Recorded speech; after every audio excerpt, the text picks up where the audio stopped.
একদা হযরত নূহ আলাইহিসসালাম তার জাতিকে সতর্ক করে বললেন, হে আমার জাতি, আমি তোমাদেরকে মহান আল্লাহর আযাব সম্পর্কে স্পষ্টরূপে সতর্ক করছি। তোমরা আল্লাহর ইবাদত করো, আল্লাহকে ভয় করো এবং আমার কথা মেনে চলো। যদি তোমরা তা করো তাহলে তিনি তোমাদের গুনাহ ক্ষমা করে দেবেন এবং তোমাদেরকে একটি সুনির্দিষ্ট সময় পর্যন্ত অবকাশ দেবেন। হে আমার জাতি, তোমরা জেনে রাখো, আল্লাহর প্রতিশ্রুতি যখন এসে পড়বে তখন আর কোনো অবকাশ দেওয়া হবে না। অতএব তোমাদের যদি কোনো ভূত শক্তি থেকে থাকে তাহলে আমার এই কথাগুলো মেনে চলো। কিন্তু নূহ আলাইহিসসালামের সম্প্রদায়ের লোকেরা তার এই কথা উপেক্ষা করলো। তারা তার কথার প্রতি কোনো গুরুত্ব দিল না। উল্টো তার কথা যাতে তাদের কানে না পৌঁছায় সেজন্য তারা কানে আঙুল দিয়ে রাখত। কিন্তু আল্লাহর নবী হযরত নূহ আলাইহিসসালাম হাল ছাড়লেন না। তিনি তার জাতির মধ্যে ঘুরে ঘুরে দ্বীনের দাওয়াত দিতে লাগলেন। তিনি পাহাড়ের ওপরে উঠে চিৎকার করে বলতেন, হে আমার সম্প্রদায়, তোমরা আল্লাহকে গ্রহণ করে খাঁটি ইমানদার হও। মূর্তি পূজার মতো গর্হিত কাজ থেকে ফিরে এসো। যদি তোমরা এই অন্যায় পথ থেকে ফিরে না আসো তাহলে ইহকাল ও পরকালে ভীষণ শাস্তির সম্মুখীন হবে। এই শাস্তি থেকে তোমাদেরকে কেউ রক্ষা করতে পারবে না। নূহ আলাইহিসসালাম এই কথাগুলো এত জোরে বলতেন যে তার কণ্ঠস্বর সকল এলাকার ঘরে ঘরে পৌঁছে যেত। এতে এলাকাবাসী খুবই বিরক্ত হতো এবং তার প্রতি অত্যন্ত ক্ষিপ্ত হতো। কেউ কেউ কানে আঙুল ঢুকিয়ে রাখত যেন নূহ আলাইহিসসালামের কথা তাদের কান পর্যন্ত না পৌঁছায়। আবার কেউ কেউ মুখে কাপড় দিয়ে তার প্রতি অবজ্ঞা করত। কেউ কেউ বিরক্ত হয়ে থুতু নিক্ষেপ করত। কেউ আবার গালিগালাজ করত। কিন্তু এত কিছুর পরেও হযরত নূহ আলাইহিসসালাম তাদেরকে হেদায়েতের কাজ থেকে বিরত রাখলেন না। তিনি অনবরত তাদের কাছে হেদায়েতের বাণী পৌঁছাতে লাগলেন এবং আল্লাহ রাব্বুল আলামিনের আযাবের ভয় দেখাতে লাগলেন। অতঃপর এক সময় হযরত নূহ আলাইহিসসালামের কওম বিরক্ত হয়ে তাকে বলতে লাগলো, হে নূহ, আমাদের সঙ্গে ঝগড়া না করে তোমাকে অমান্য করার কারণে তোমার খোদাকে বলে যে আযাব আনতে পারো তা নিয়ে আসো। তাদের এই উক্তি আল্লাহ রাব্বুল আলামিন কুরআনুল কারীমে এভাবে বর্ণনা করেছেন। তারা বলতে লাগলো, হে নূহ, তুমি আমাদের সাথে বিতর্ক করছো এবং অনেক বেশি বিতর্ক করে ফেলেছো। সুতরাং এখন যে সম্বন্ধে তুমি আমাদেরকে ভয় দেখিয়েছো তা নিয়ে আসো, যদি তুমি সত্যবাদী হও। সূরা হুদ আয়াত নং 32। হযরত নূহ আলাইহিসসালাম তাদের কথার জবাবে বললেন, আল্লাহর আযাব আমার আয়ত্তে নয়, তা তো শুধুমাত্র তারই আয়ত্তে রয়েছে। তিনি আমাকে রাসূল স্বরূপ পাঠিয়েছেন মাত্র। আমি তোমাদেরকে সতর্কবাণী শুনিয়ে যাচ্ছি, আর তিনি চাওয়া মাত্রই তার আযাব চলে আসবে। নূহ আলাইহিসসালাম যখন তার সম্প্রদায়ের কোনো কথা না শুনে তাদের মাঝে অবিরাম গতিতে হেদায়েতের কাজ চালিয়ে যেতে লাগলেন তখন তারা অত্যন্ত বিরক্ত হয়ে একদিন তাকে ভীষণ প্রহার করলো। এতে তার শরীর রক্তে রঞ্জিত হয়ে গেল, সমস্ত কাপড় চোপড় রক্তে লাল হয়ে ভিজে গেল। এরপর তারা হযরত নূহ আলাইহিসসালামের গলায় রশি লাগিয়ে মাটির ওপর দিয়ে টানতে লাগলো। এমত অবস্থায় তিনি অজ্ঞান হয়ে পড়েছিলেন। তখন পশুর দল তাকে একটি মাঠে ফেলে রেখে চলে যায়। এভাবে হযরত নূহ আলাইহিসসালাম সেই মাঠে অনেকক্ষণ অজ্ঞান অবস্থায় পড়ে রইলেন। এমন সময় তার একজন ভক্ত তার পাশ দিয়ে অতিক্রম করছিলেন। তিনি নবীর এই অবস্থা দেখে চিৎকার করে কেঁদে উঠলেন এবং আল্লাহ রাব্বুল আলামিনের দরবারে দুই হাত তুলে প্রার্থনা করলেন, হে খোদা, তুমি আছো, এর প্রমাণ কি? নবীর শরীরের রক্ত মাটিতে প্রবাহিত হচ্ছে আর তুমি নীরবে বসে সব দেখে যাচ্ছ। এ অবস্থা আমাদের বরদাস্ত হচ্ছে না। তুমি মহান দয়াময় হয়ে এই দৃশ্য কিভাবে দেখছো? নবীর যখন জ্ঞান ফিরে আসলো তখন তিনি দেখতে পেলেন তার একজন অনুসারী তার পরিচর্যা করছেন এবং অজরে কাঁদছেন। তখন তিনি তাকে সান্ত্বনা দিয়ে বললেন, হে বৎস, কেঁদো না। আল্লাহ তাআলার নিকট মর্যাদাবান হওয়ার এটাই একমাত্র রাস্তা। তিনি এই আঘাতের বিনিময়ে অবশ্যই আমাকে মর্যাদা দান করবেন। এর সময় হযরত জিবরাইল আলাইহিসসালাম সেখানে এসে বললেন, হে আল্লাহর নবী, আল্লাহ তাআলা আপনাকে সালাম দিয়েছেন এবং আপনি আপনার কওমের ধ্বংসের জন্য যখন যে গজবের দোয়া করবেন তার সাথে সাথে আল্লাহ রাব্বুল আলামিন কবুল করে নেবেন বলে খবর দিয়েছেন। হযরত নূহ আলাইহিসসালাম বললেন, হে জিবরাইল, যদি আমার কওম ধ্বংস হয়ে যায় তাহলে আমি কাদেরকে হেদায়েত করব? অতএব আল্লাহ তাআলা যেন আমাকে আরো কিছু সময় দান করেন। এরপর হযরত জিবরাইল আলাইহিসসালাম নূহ আলাইহিসসালামের শরীরে হাত বুলিয়ে দিলেন এবং কিছুক্ষণ তার সেবা করলেন।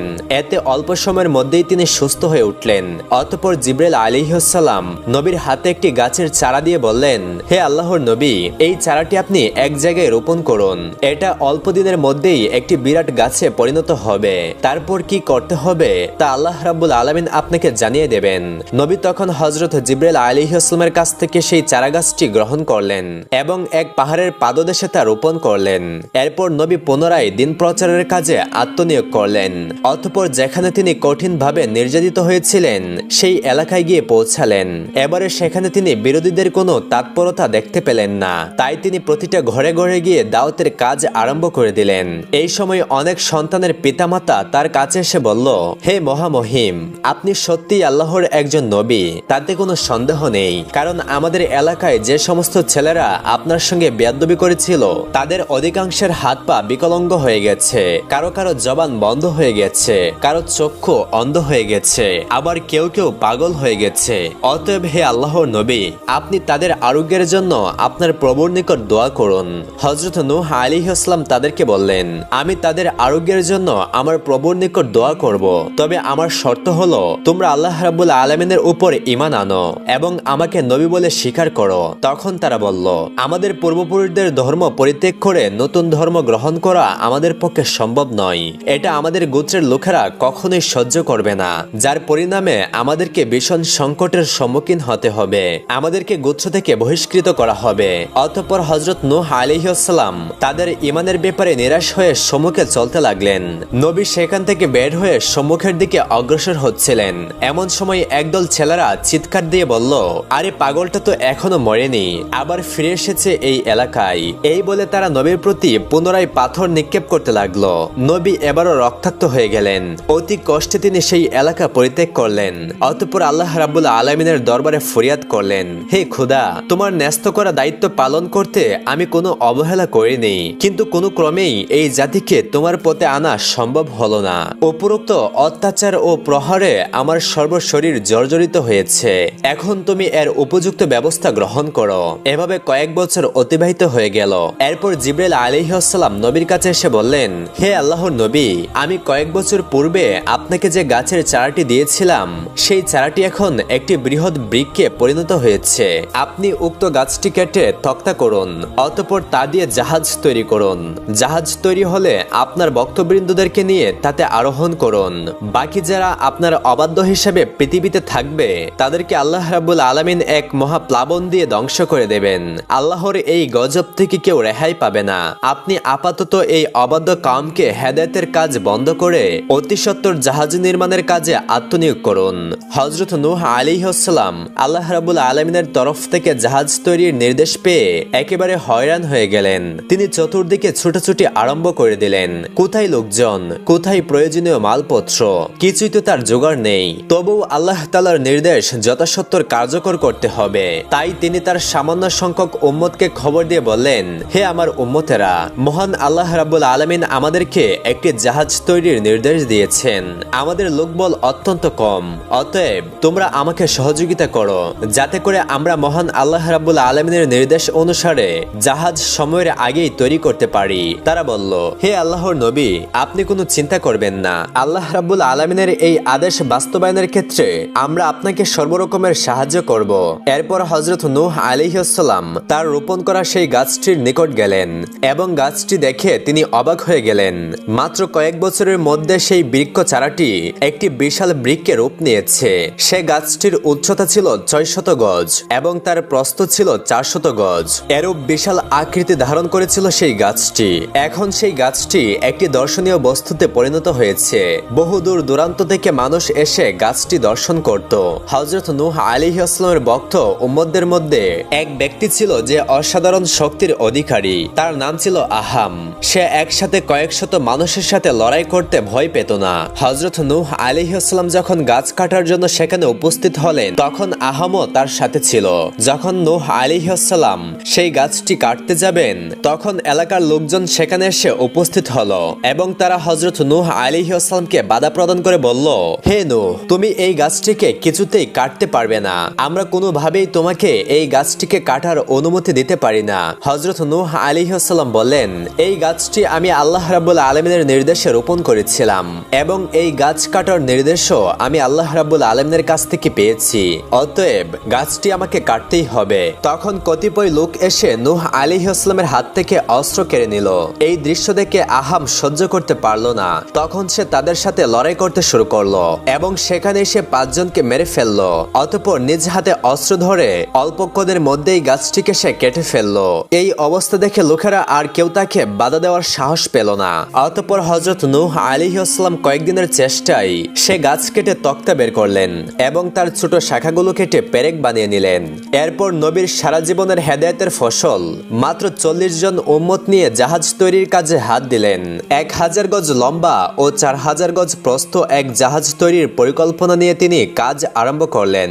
নবী তার উম্মতদেরকে নিয়ে দিবারাত্র কাজ করতেন। এই জাহাজ তৈরির কাজে নবী ও তার সঙ্গীরা এত সাফল্য লাভ করেছিল যে সাধারণ মানুষ অবাক হয়ে গেল। এক্ষেত্রে আল্লাহ রাব্বুল আলামিন ফেরেশতা দ্বারা নবীকে সাহায্য করেছিলেন, যাতে করে প্রতিদিন কয়েকশো মানুষের পক্ষে যা করা সম্ভব ছিল না তা তারা সমাধান করে ফেলত। 40 দিন কাজ করার পরে দেখা গেল জাহাজ তৈরির কাজ প্রায় শেষ, তবে কিছু তক্তার অভাব দেখা দিয়েছে। তখন আল্লাহর নবী আল্লাহ রাব্বুল আলামিনের দরবারে ফরিয়াদ করলেন, হে রাব্বুল আলামিন, আমরা জাহাজ তৈরির কাজ প্রায় শেষ করে ফেলেছি, কিন্তু এখন কিছু তক্তার অভাব দেখা দিয়েছে। এখন আমরা কিভাবে জাহাজের কাজ শেষ করব? এমন সময় হযরত জিবরাইল আলাইহিস সালাম এসে বললেন, হে আল্লাহর নবী, নীল নদের তলদেশে কিছু তক্তা আছে, সেই তক্তা উত্তোলন করে আপনি জাহাজের বাকি কাজ সম্পূর্ণ করুন। হযরত নূহ আলাইহিস সালাম জিবরাইল আলাইহিস সালামের এরূপ কথা শুনে সমস্যার সম্মুখীন হলেন। নীল নদের তলদেশ থেকে তিনি কিভাবে কাঠ সংগ্রহ করবেন? অতঃপর তিনি উম্মতদেরকে নিয়ে পরামর্শে বসলেন। উম্মতদের মধ্য থেকে একজন প্রস্তাব দিলেন, উস বিন উনুক বর্তমানে আমাদের দেশে আছে, সে সর্বদা সমুদ্র থেকে এসে মাছ ধরে খায়, অতএব তাকে কিছু খাবার দিলে সে সহজেই কাঠগুলো তুলে দিতে সম্মত হবে। উস বিন উনুক ছিল হযরত আদম আলাইহিস সালামের একজন অপ্রতিদ্বন্দ্বী সন্তান। তার সম্পর্কে অনেক কথা বর্ণিত আছে। সে ছিল অত্যাধিক লম্বা ও ভীষণ শক্তিশালী এবং তার দেহ ছিল অস্বাভাবিক রকমের। চেহারা ছিল উজ্জ্বল। তার খাদ্য ছিল একত্রে 5 থেকে 10 মণ। সে ছিল অত্যন্ত ভদ্র ও নম্র স্বভাবের। বুদ্ধি জ্ঞানে ছিল সে খুব সাদাসিধে। অন্যায় কাজ বা অন্যায় আচরণ তার অভ্যাসের মধ্যে ছিল না। মানুষ তাকে খুবই পছন্দ করত। হযরত নূহ আলাইহিস সালাম তার উম্মতদের পরামর্শ অনুসারে উস বিন উনুকের কাছে গিয়ে বললেন, হে উস বিন উনুক, তুমি যদি নীল নদ থেকে আমাকে কাঠ উত্তোলন করে দাও, তাহলে আমি তোমাকে একবেলা পেট ভরে খাবার দান করব। হযরত নূহ আলাইহিস সালামের কথা শুনে উস বিন উনুক তাকে নীল নদের গর্ভ থেকে কাঠ উত্তোলন করে দেওয়ার জন্য রাজি হয়ে গেলেন এবং সাথে সাথে সে নীল নদের দিকে রওনা করলো। কিছুক্ষণের মধ্যেই সে নীল নদে গিয়ে পৌঁছালো এবং সেখানে পৌঁছে সে হযরত নূহ আলাইহিস সালামের আবেদনকৃত কাঠগুলো তাকে উঠিয়ে দিল। এরপর সে হযরত নূহ আলাইহিস সালামকে বলল, হে আল্লাহর নবী, এখন আপনি আমাকে খাবার প্রদান করুন। তার এই আবেদনে হযরত নূহ আলাইহিস সালাম তাকে 3টি রুটি প্রদান করলেন। মাত্র 3টি রুটি দেখে উস বিন উনুক অত্যন্ত রাগান্বিত হলো এবং বলল, হে নূহ, তুমি কি আমার সাথে ধোঁকাবাজি করছো? আমাকে পর্যাপ্ত খাবার দেওয়ার অঙ্গীকার তুমি করেছিলে, এখন মাত্র 3টি রুটি দিয়ে আমাকে প্রহসন করছো। আমি এখনই এই কাঠগুলো নীল নদে ফেলে দেব। তখন হযরত নূহ আলাইহিস সালাম তাকে বললেন, হে উস বিন উনুক, তুমি রুটিগুলো জামার নিচে রাখো এবং একটি একটি করে বের করতে থাকো এবং আল্লাহর নামে তুমি রুটিগুলি খাওয়া শুরু করো। তাতে যদি তোমার তৃপ্তি না হয়, তাহলে তুমি কাঠগুলো নীল নদে ফেলে দিও। উস বিন উনুক নবীর কথা অনুসারে রুটিগুলো জামার নিচে রাখলো। অতঃপর বিসমিল্লাহ বলে সেগুলো খেতে আরম্ভ করলো। এভাবে সে একটি একটি করে রুটি বের করছিল আর খাচ্ছিল, কিন্তু রুটি শেষ হচ্ছিল না। এইভাবে সে একটা একটা করে 1200 রুটি ভক্ষণ করলো, কিন্তু তারপরেও রুটি শেষ হলো না। অতঃপর সে নূহ আলাইহিস সালামকে বলল, হে নূহ, তুমি অনেকদিন পর আমাকে পেট ভরে খাওয়ালে, এজন্য তোমাকে অসংখ্য ধন্যবাদ। আগামীতে আরো যদি কোনো কাজে আমাকে প্রয়োজন হয়, তবে এভাবে খাবারের ব্যবস্থা করে দিও, আমি স্বাচ্ছন্দ্যে তোমার কাজ করে দেব। অতঃপর সে জামা উল্টিয়ে দেখলো 3টি রুটি এখনো অক্ষত রয়েছে। তখন সে হযরত নূহ আলাইহিস সালামকে বলল, এই 3টি রুটি কি আমি নিয়ে যাব? নূহ আলাইহিস সালাম তাকে বললেন, অবশ্যই তুমি এই রুটিগুলো নিয়ে যাও। মনে রেখো, এই রুটি দিয়ে তুমি অনেকদিন চলতে পারবে। অতঃপর উস বিন উনুক খুশি মনে রুটি নিয়ে বিদায় হলো। উস বিন উনুকের ওঠানো কাঠগুলো দ্বারা হযরত নূহ আলাইহিস সালাম তার সঙ্গীদেরকে নিয়ে জাহাজের অসমাপ্ত কাজ সমাপ্ত করলেন। সপ্তাহখানেকের মধ্যে তিনি জাহাজের সম্পূর্ণ কাজ সমাধান করে ফেললেন। দেশের হাজার হাজার মানুষ জাহাজ নির্মাণের খবর শুনে প্রতিদিন তা দেখতে আসতো এবং বিদ্রুপের হাসি হাসতো, কারণ মরুভূমির মধ্যে জাহাজ তৈরির কাজটা একটা হাস্যকর ব্যাপার ছাড়া আর কিছুই হতে পারে না। জাহাজ নির্মাণের কাজ সমাপ্ত করে হযরত নূহ আলাইহিস সালাম আল্লাহর পরবর্তী নির্দেশের অপেক্ষা করতে লাগলেন। এভাবে কয়েকদিন পার হয়ে গেল। হঠাৎ একদিন দেখা গেল কারা যেন রাতের অন্ধকারে একেবারে জাহাজের মধ্যে পায়খানা প্রস্রাব করে সর্বনাশ করে ফেলেছে। হযরত নূহ আলাইহিস সালামের বুঝতে আর বাকি রইল না যে এটা কাদের কাজ। তিনি ছিলেন অত্যন্ত দুর্বল, তাদের সাথে মোকাবেলা করার শক্তি তার ছিল না। তাই তিনি আর তাদের সাথে মোকাবেলা করার জন্য অগ্রসর হলেন না, কোনো পদক্ষেপও গ্রহণ করলেন না, বরং তিনি আল্লাহ রাব্বুল আলামিনের দরবারে দোয়া করলেন, হে রাব্বুল আলামিন, যারা আমার জাহাজের এই অবস্থা করছে আপনি তাদের ব্যবস্থা করুন। ওদিকে বিধর্মীরা উল্লাস করে জাহাজে পায়খানা করতে লাগলো। দিন দিন তাদের সংখ্যা বৃদ্ধি পেতে লাগলো। এখন শুধু রাতে নয়, দিনের বেলাও দলে দলে মানুষ এসে জাহাজে প্রস্রাব পায়খানা করতে লাগলো। একাধারে বহুদিন যাবত এভাবে চলার পরে সে জাহাজ প্রস্রাব পায়খানায় একেবারে ভর্তি হয়ে গেল। হযরত নূহ আলাইহিস সালাম মাঝে মাঝে এসে দূর থেকে এই দৃশ্য দেখে যান এবং বুক বাসিয়ে কাঁদেন। এরই মধ্যে একদিন এক অন্ধ লোক জাহাজের মধ্যে পায়খানা করার সময় পা ফসকে জাহাজের মধ্যে পড়ে গেল এবং মলমূত্রের মধ্যে একেবারে ডুবে গেল। অতঃপর সে কোন রকম সাঁতরে জাহাজের উপরে উঠে আসলো এবং সে দেখলো তার চোখের অন্ধত্ব দূর হয়ে গেছে। শ্যামল ধরনী তার রূপ নিয়ে অন্ধের সম্মুখে হাজির হয়েছে। তখন সে আনন্দে আত্মহারা হয়ে নিজের গোত্রের নিকট ছুটে গেল।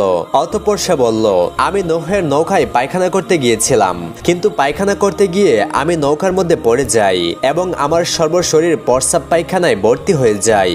এরপর আমি কোনোরকম ভাবে নৌকার উপরে উঠে দেখি আমার চোখের অন্ধত্ব দূর হয়ে গেছে। এখন আমি সবকিছুই দেখতে পাচ্ছি।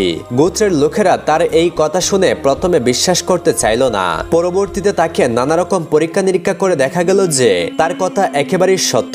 অতঃপর এই খবর বিদ্যুতের গতিতে চারিদিকে ছড়িয়ে পড়ল। ঘটনার সত্যতা যাচাইয়ের জন্য এক লোক রাত্রিবেলায় অপর একজন অন্ধকে নিয়ে জাহাজের মধ্যে ফেলে দিল। অন্ধ সেখানে চুমুনকে উপরে উঠে আসলে সাথে সাথে তার অন্ধত্ব দূর হয়ে গেল। অন্ধ ব্যক্তি পৃথিবীর সবকিছুই পরিষ্কার ভাবে দেখতে পাচ্ছিল। পরপর দুজন অন্ধ ব্যক্তি দৃষ্টিশক্তি ফিরে পেল। এবার দেশে এক ভীষণ আলোড়নের সৃষ্টি হলো। এখন আর নূহ আলাইহিস সালামের নৌকায় কেউ পায়খানা করার জন্য যায় না। এখন শুধু সেখানে অন্ধরাই যাতায়াত করতে লাগলো। যেই সেই জাহাজে ডুব দিয়ে আসে তারই অন্ধত্ব দূর হয়ে যায়। এভাবে দিন দিন শত শত অন্ধ ব্যক্তি আরোগ্য লাভ করতে লাগলো। অন্ধ ব্যক্তিদের পরে এবার আসলো পঙ্গু ও অচল ব্যক্তিরা। তারাও গিয়ে হযরত নূহ আলাইহিস সালামের নৌকার মলমূত্রের মধ্যে ডুব দিতে আরম্ভ করলো। আল্লাহর কুদরতে তারাও আরোগ্য লাভ করতে শুরু করলো। অতঃপর আরম্ভ হলো নানা রকম ব্যাধিগ্রস্ত লোকেদের যাতায়াত। তারাও ক্ষণিকের মধ্যে আরোগ্য লাভ করতে শুরু করলো। তখন দেশ বিদেশ হতে মানুষের দল নেমে আসতে শুরু করলো। শুধু মলমূত্র ব্যবহার করেই তারা ফিরে যেত না, বরং পাত্র ভরে ভরে মলমূত্র নিয়ে যেতে তারা আরম্ভ করলো। এভাবে বেশ কিছুদিন চলার পরে জাহাজের মলমূত্র শেষ হয়ে গেল। এরপরেও যারা দেশ বিদেশ থেকে আসলো তারা জাহাজ ধুয়ে পানি নিয়ে যেতে আরম্ভ করলো। শেষের দিকে ধুয়ে মুছে নেওয়ার ক্ষেত্রে ভীষণ প্রতিযোগিতা ও কারাকারি আরম্ভ হলো। কিছুদিনের মধ্যেই হযরত নূহ আলাইহিস সালামের জাহাজ সম্পূর্ণরূপে ঝকঝকে পরিষ্কার হয়ে গেল। অতঃপর আল্লাহ রাব্বুল আলামিন হযরত নূহ আলাইহিস সালামকে আদেশ দিলেন, হে নূহ, তোমার খাঁটি উম্মতদেরকে এবং পৃথিবীর সমস্ত পশু পাখিদেরকে একজোড়া করে জাহাজে উঠাও। হযরত নূহ আলাইহিস সালাম আল্লাহ রাব্বুল আলামিনের এমন নির্দেশে খুবই বিভ্রান্ত বোধ করলেন। কারণ পৃথিবীর বিভিন্ন স্থানে বিভিন্ন প্রাণীর বসবাস। সারা পৃথিবী ঘুরে অল্প সময়ের মধ্যে কিভাবে তিনি এগুলোকে সংগ্রহ করবেন, বিষয়টি তার কাছে অত্যন্ত কঠিন মনে হতে লাগলো। তখন হযরত জিবরাইল আলাইহিস সালাম নবীর কাছে উপস্থিত হয়ে বললেন, হে আল্লাহর নবী, এ ব্যাপারে আপনি কোনো চিন্তা করবেন না, আল্লাহ তাআলা এই বিষয়ে আপনাকে সাহায্য করবেন। এ কথা শুনে নবী আশ্বস্ত হলেন। অতঃপর তিনি আরো বললেন, আপনি বিলম্ব না করে অতি সত্বর এই কাজ সমাধান করুন, কারণ কয়েকদিন পরেই এক মহা প্লাবন আসবে, তাতে সমস্ত পৃথিবী তলিয়ে যাবে। অতঃপর নবী আর কোনো বিলম্ব না করে আল্লাহ সুবহানাহু ওয়া তাআলার নির্দেশ ক্রমে নানান জায়গায় সফর করলেন এবং নানান জায়গা থেকে সকল প্রাণী ও বৃক্ষ সংগ্রহ করলেন এবং তিনি তার আত্মীয় স্বজনদেরকে বললেন, অচিরেই আল্লাহ রাব্বুল আলামিনের পক্ষ থেকে এক মহাপ্লাবনে সমগ্র পৃথিবী ডুবে যাবে। অতএব তোমরা সকলেই আমার জাহাজে আশ্রয় গ্রহণ করো। হযরত নূহ আলাইহিস সালামের এই কথা শুনে তার আত্মীয় স্বজনরা তাকে বলতে লাগলো, তোমার এসব কথা আমরা বিশ্বাস করি না এবং তোমার জাহাজে আশ্রয় গ্রহণের প্রয়োজন আমাদের নেই। ইতিমধ্যেই দেখা গেল বন জঙ্গল থেকে বিভিন্ন জাতের প্রাণীরা কোনো খোঁজ খবর ব্যতি রেখেই নূহ আলাইহিস সালামের জাহাজের পাশে এসে ভিড় জমাতে লাগলো। অতঃপর হযরত নূহ আলাইহিস সালাম তাদেরকে জাহাজে ওঠার ব্যবস্থা করে দিলেন। এরই মধ্যে হযরত নূহ আলাইহিস সালামের আত্মীয় স্বজনদের সংখ্যা ছিল খুবই কম। এমনকি হযরত নূহ আলাইহিস সালামের ছেলে কেনান জাহাজে উঠতে রাজি হচ্ছিল না। তখন হযরত নূহ আলাইহিস সালাম তাকে অনেকবার বললেন, হে বৎস, তুমি জাহাজে উঠে পড়ো, কেননা আল্লাহ রাব্বুল আলামিন প্লাবনের মাধ্যমে এই পৃথিবীকে ধ্বংস করে দেবেন। এই পৃথিবীর কোনো কিছুই অবশিষ্ট থাকবে না। কিন্তু হযরত নূহ আলাইহিস সালামের কোনো কথাই সে গ্রহণ করলো না, এমনকি সে জাহাজে উঠতে অস্বীকার করলো। পরিশেষে হযরত নূহ আলাইহিস সালাম ছেলেকে ক্রোধান্বিত হয়ে বললেন, উঠ হে শয়তান, উঠ, জাহাজে উঠে বস। এই কথা বলার সাথে সাথে ইবলিস সকলের অলক্ষ্যে লাফ দিয়ে জাহাজে উঠে পড়লো, কিন্তু কেউ তা জানতে পারলো না। তারপরেও হযরত নূহ আলাইহিস সালামের ছেলে কেনান জাহাজে উঠলো না। তখন হযরত নূহ আলাইহিস সালাম নিরুপায় হয়ে আল্লাহ রাব্বুল আলামিনের দরবারে ফরিয়াদ করলেন, হে খোদা, তুমি একসময় আমাকে বলেছিলে যে আমার পরিবারবর্গকে ধ্বংসের কবল থেকে রক্ষা করবে, আমার সন্তান কেনানকে তুমি রক্ষা করো। তখন আল্লাহ রাব্বুল আলামিন নূহ আলাইহিস সালামকে বললেন, হে নূহ, তুমি আল্লাহর নবী আর কেনান একজন কাফের, অতএব সে তোমার পরিবারবর্গের অন্তর্ভুক্ত নয়, তার কথা তুমি ছেড়ে দাও। আল্লাহ রাব্বুল আলামিন তার ব্যাপারে ফয়সালা নিয়ে নিয়েছেন। অতঃপর প্রচন্ড সেই মহাপ্লাবন, বাতাস ও পানির তীব্রতা প্রচন্ড। দেখতে দেখতে মাটির উপরে অনেক পানি জমে গেল। দুপুরের মধ্যেই শুষ্ক মরুভূমির উপর দিয়ে বয়ে যেতে লাগলো প্রচন্ড পানির স্রোত। হযরত নূহ আলাইহিস সালামের জাহাজ এবার পানির উপর ভেসে উঠল। তখন কিছু লোক পানির উপর দিয়ে সাঁতরে সাঁতরে জাহাজের নিকট আসতে চেষ্টা করছিল। নূহ আলাইহিস সালাম যখন তার অনুসারীদেরকে নৌকায় ওঠার আদেশ করলেন, সেই দৃশ্যটিকে আল্লাহ রাব্বুল আলামিন কুরআনে এমন ভাবে বর্ণনা করেছেন, অর্থাৎ নূহ বলল, তোমরা এতে উঠে বসো, আল্লাহর নামে এটা চলতে থাকবে এবং স্থিতি লাভ করবে। আমার রব বড়ই ক্ষমাশীল ও করুণাময়। সূরা হুদ আয়াত 41। বালুকাময় শুষ্ক মরুভূমিতে তেজস্বী স্রোতের ধারা বয়ে যাওয়ার ঘটনা কোনোদিন কোনো রূপকথায় শোনা যায়নি। তাই হযরত নূহ আলাইহিস সালামের জাহাজ নিয়ে দেশের নেতৃস্থানীয় ব্যক্তিবর্গ থেকে আরম্ভ করে সাধারণ মানুষ সকলেই উপহাসের ভাষায় আলোচনা করে বেড়াতো। কিন্তু যখন তারা বাস্তব অবস্থা দেখলো আল্লাহর নবী ও তার কথার প্রতি, তখন তাদের আস্থা আসলো। এরপরে হযরত নূহ আলাইহিস সালামের ছেলে কেনান সে একটি উঁচু পাহাড়ে গিয়ে আশ্রয় নিল। যখন সেই পাহাড় ডুবে পানি আরো উপরে উঠতে লাগলো, তখন সে আল্লাহর নামে তাসবিহ পাঠ করতে শুরু করলো। কিন্তু নিষ্ঠুর পানির হাত থেকে সে রেহাই পেল না। বাতাসের একটা প্রচন্ড ঝাপটা এসে তাকে পাহাড়ের উপর ভীষণ জুড়ে আছাড় দিল। তাতে করে তার মাথা ও শরীরের সমস্ত হাড়গুলো ভেঙে গেল আর লাশটা পানিতে ভেসে চলল। এমন সময় এক অজানা দেশের উদ্দেশ্যে হযরত নূহ আলাইহিস সালাম তার সঙ্গী সাথী ও জীব জানোয়ারদেরকে নিয়ে জাহাজের মধ্যে নিরাপদে ছিলেন। সে জাহাজ নিজ গতিতে কোথায় যাচ্ছিল, যাত্রীরা তার খোঁজ খবর রাখত না। জাহাজ অধিকাংশ সময় বাইতুল্লাহর চারদিকে ঘুরে ঘুরে তাওয়াফ করছিল। আল্লাহ তাআলা এই বিভীষিকাময় তুফান ও প্লাবনের মাঝে জাহাজখানি অক্ষত ও নিরাপদে রাখলেন। সে জাহাজে উপস্থিত যাত্রীরা ভীষণ প্রলয় সম্পর্কে কিছুই অবগত হতে পারেনি। এভাবে তাদের দিন কাটতে থাকে। এদিকে জাহাজের মধ্যে অনেকদিন ধরেই ইবলিস শয়তান আত্মগোপন করে আছে। এখন তার মাথায় একটি কুবুদ্ধি আসলো। সে শকুরের কাছে গিয়ে তার নাকে হাত দিয়ে সুড়সুড়ি দিল। শকুর তখন সজোরে হাঁচি দিল। এমনই সময় তার নাকের মধ্য থেকে ইঁদুর বেরিয়ে আসলো। সে ইঁদুরগুলো ছুটাছুটি করে জাহাজের নিচতলায় গিয়ে কাঠ কাটতে আরম্ভ করলো। ইবলিসের ইচ্ছা ছিল ইঁদুর দ্বারা জাহাজ ছিদ্র করে দিলে জাহাজ পানিতে ডুবে তলিয়ে যাবে। অতঃপর একজোড়া কবুতর ইঁদুরের এই কার্যক্রম দেখে ফেলল। এরপরে তারা তৎক্ষণাৎ হযরত নূহ আলাইহিস সালামের কাছে গিয়ে বলল, হে আল্লাহর নবী, আমরা দেখে আসলাম জাহাজের নিচতলায় কতিপয় ইঁদুর কাঠ কেটে ধ্বংস করছে। আপনি এখনই এর ব্যবস্থা গ্রহণ করুন, নয়তোবা সর্বনাশ হয়ে যাবে। তখন হযরত নূহ আলাইহিস সালাম পশুদের এলাকায় এসে জিজ্ঞাসা করলেন, ইঁদুর কোথা থেকে আসলো? একথা শুনে শকুর উত্তর দিল, হুজুর, ইবলিস এসে আমার নাকে সুড়সুড়ি দিলে আমি সজোরে হাঁচি দেই, সেই সাথে আমার নাক থেকে ইঁদুরের কয়েকটি ছানা বেরিয়ে আসে। পৃথিবীতে থাকা অবস্থায় ইবলিস ক্ষুদ্র ক্ষুদ্র কয়েকটি ইঁদুর ছানা আমার নাকের মধ্যে গুজে রেখেছিল। সেই ইঁদুরগুলো সম্ভবত আমার নাক দিয়ে বেরিয়ে আসে। হযরত নূহ আলাইহিস সালাম ইবলিসের কথা শুনতেই অবাক হয়ে গেলেন। তিনি বললেন, ইবলিস আমার অনুমতি ব্যতি রেখে কিভাবে জাহাজে উঠল? তখন হযরত নূহ আলাইহিস সালাম ইবলিসকে তলব করলেন। অতঃপর ইবলিস তার সামনে এসে হাজির হলে তিনি তাকে জিজ্ঞাসা করলেন, হে ইবলিস, তুমি আমার অনুমতি ব্যতি রেখে কিভাবে আমার জাহাজে উঠলে? তখন ইবলিস বলল, হে আল্লাহর নবী, আমি আপনার আদেশ ব্যতি রেখে জাহাজে উঠিনি। যখন আপনি আপনার সন্তান কেনানকে জাহাজে ওঠার জন্য শেষবারের মতো বলেছিলেন, তখন আপনি তাকে গালির ছলে বলেছিলেন, ওঠ শয়তান ওঠ। তখন আমি আপনার সেই কথাটিকে আমার জন্য আদেশ মনে করে জাহাজে উঠে পড়ি। আমাকে কোনোভাবেই আপনি অবৈধ অনুপ্রবেশকারী বলতে পারেন না। হযরত নূহ আলাইহিস সালাম ইবলিশের এই কথা শুনে একেবারে নির্বাক হয়ে গেলেন। অতঃপর হযরত নূহ আলাইহিস সালাম নিরাপত্তার জন্য চিন্তা করতে লাগলেন। এরপর তিনি বাঘের কাছে গিয়ে তার শরীরে হাত বুলিয়ে দিলেন। তার সাথে সাথে বাঘের শরীর থেকে সৃষ্টি হলো বিড়ালের। অতঃপর তিনি বিড়ালকে হুকুম দিলেন, হে বিড়াল, তোমরা এখনই গিয়ে ইঁদুরকে আমার নিকট ধরে আনো। হযরত নূহ আলাইহিস সালামের আদেশ পেয়ে বিড়াল ইঁদুরকে ধরে নূহ আলাইহিস সালামের সামনে এনে উপস্থিত করলো। ইঁদুরগুলো হযরত নূহ আলাইহিস সালামের সামনে উপস্থিত হয়ে কাকুতি মিনতি সহকারে আরজ করলো, হে আল্লাহর নবী, আমরা ইবলিশকে জাহাজের একজন গুরুত্বপূর্ণ ব্যক্তি মনে করছিলাম। সে আমাদেরকে জাহাজ কাটার আদেশ দিয়েছিল, আর তার আদেশেই আমরা জাহাজ কাটা আরম্ভ করি। এখন আমরা আমাদের ভুল বুঝতে পেরেছি, অতএব আমাদের ভুলের জন্য আপনি আমাদেরকে ক্ষমা করে দিন এবং আল্লাহর দরবারে আমাদের জন্য ক্ষমা প্রার্থনা করুন। হযরত নূহ আলাইহিস সালাম ইঁদুরদের কথা শুনে বুঝতে পারলেন ইঁদুরদের কোনো দোষ নেই, সকল দোষ ইবলিশের। তাই তিনি তাদেরকে ক্ষমা করে দিলেন। এদিকে দীর্ঘ 40 দিন যাবৎ আকাশ থেকে অবিরাম বৃষ্টি বর্ষিত হতে লাগলো এবং মাটি চিরে পানি উঠতে লাগলো। যখন সারা পৃথিবী পানির অতল তলে তলিয়ে গিয়েছিল, তখন শুধুমাত্র হযরত নূহ আলাইহিস সালামের জাহাজখানি ছোট্ট একটি কচুরিপানার ন্যায় ভাসমান ছিল। দিগন্তহীন জলরাশির মাঝে আর কোনো কিছুরই অস্তিত্ব ছিল না। হযরত নূহ আলাইহিস সালামের জাহাজ একাধারে 6 মাস 8 দিন যাবৎ পানির উপরে ভাসছিল। এরপর আল্লাহ তাআলা আসমানকে বর্ষণ বন্ধ করতে বললেন এবং জমিনকে পানি উদ্গীরণ করে নিতে বললেন।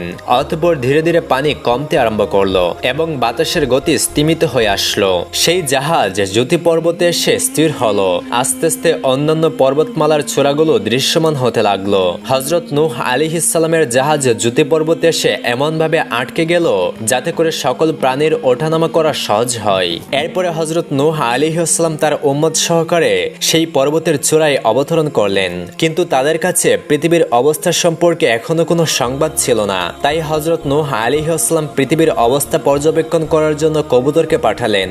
নূহ আলাইহিস সালামের আদেশ পেয়ে কবুতর পৃথিবীর জমিনে অবতরণ করলো এবং সে দেখলো পৃথিবীর জমিন থেকে পানি শুকিয়ে গেছে।